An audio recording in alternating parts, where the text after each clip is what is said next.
So as you guys in the beginning, you were talking about your projections, as you were looking at those two territories to initially acquire, how did you know how to value it? How did you know how to do the due diligence? I mean, had you guys owned businesses like that before, or you learned that in the corporate space? I think the answer is neither.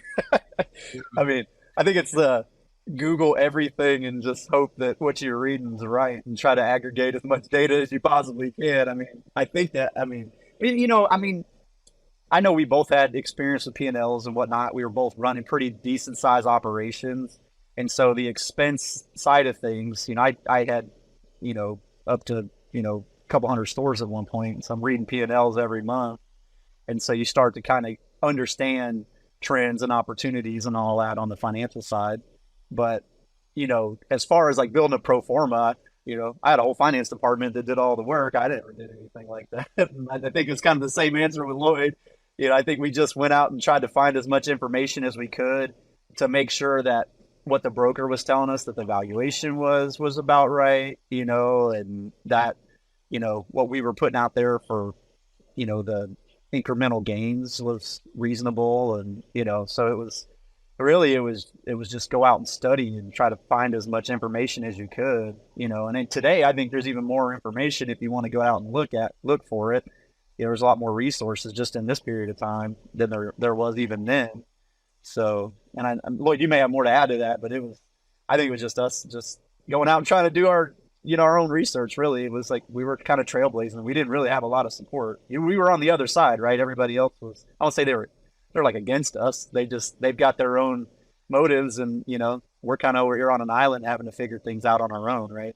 They're the educated side, like the brokers and the other the previous owners and corporate and everybody else. They know a lot of the details, and of course they're not going to tell you everything, right? So anyway, Yeah, Lloyd.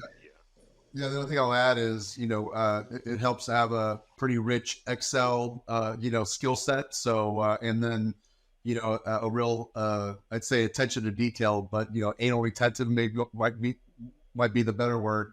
You get, yeah, I'm the Excel nutcase, but you get P&Ls, you get tax returns.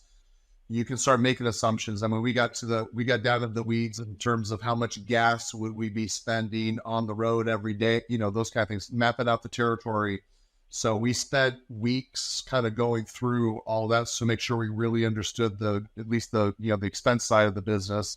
And then we took a look at their revenue performance, kind of a 3-year trending kind of thing, and kind of made some assumptions there. And then we were able to also in that Excel spreadsheet do some scenario based kind of thing. Okay, well, if the revenue's this, what's the break even, those kinds of things. So not tough stuff it's out there. Like Adam said, you could Google things and figure things out, but also just kind of roll up your sleeves. And if you've got enough of information, from the previous owners, you can get in there and start building your straw man, if you will.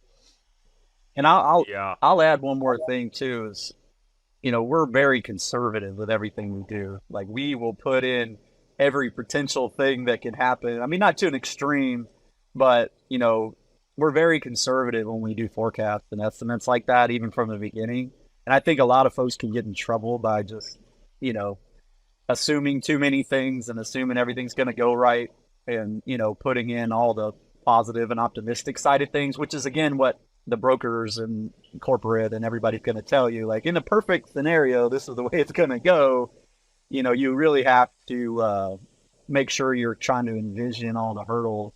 And then on top of that too, we knew like early on that if we wanted to grow to the scale we weren't going to recognize the profit that the prior owners were going to have, that we needed to invest within the first couple of years. And we knew that. Like we knew like we had to be financially well enough that we might not make anything or minimal, cash flow for the first couple of years if we really want to see the goal that we're trying to get to, which is trying to grow and expand that business or this business.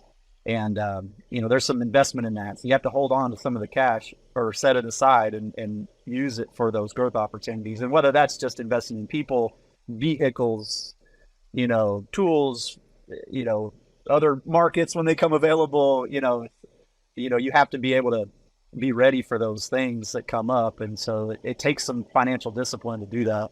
If you enjoyed this short clip from the podcast, you can check out another short clip right here. Or if you want to watch the full episode of this podcast, you can watch that here. And remember, knowledge is not power. It's applied knowledge that's power. Take care. Have a great rest of your day.